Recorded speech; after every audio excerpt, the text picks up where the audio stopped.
شاكيرا نزلت اغنيه جديده بتردح لبيكيه عشان خانها مع بنت عندها 22 سنه. لا وايه، سابها كمان بعدها. اغنيه شاكيرا الجديده بحث.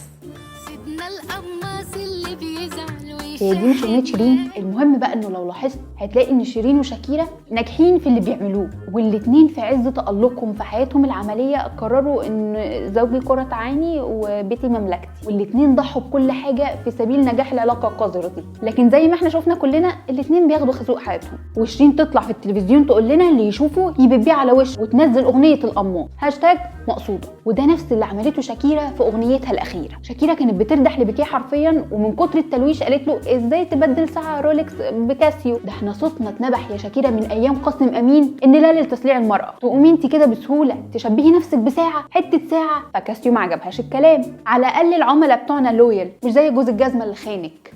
الصراحه عندهم حق، ما هي اللي جابت لنفسها التهزيق. المهم ان احنا كل ما نغفل عن شيرين شويه نلاقيها جايه لنا بحسام. ليه؟ محدش بيحبه، بس في النهايه شيرين قررت تكمل في العلاقه واحنا قررنا نسمع اغانيها بغض النظر عن اللي بتعكوا في حياتها. وبما ان البشر بيسلكوا المسلك الانساني زي بعض، فمن المتوقع جدا بل والبديهي جدا جدا ان شاكيرا ترجع لبيكيه وهتعمل لنا اغنيه الوتر الحساس بس بالاسباني. المورال يعني ما تضحيش بشغلك وحياتك علشان راجل. ولما امه لا اله الا الله تقول لك الواد ده شكله مش مريح تسمعي كلامهم. ليه؟ لان اولا مرايه الحب عمياء، ثانيا ما ينفعش كل دول يطلعوا غلط وانتوا الاثنين اللي صح.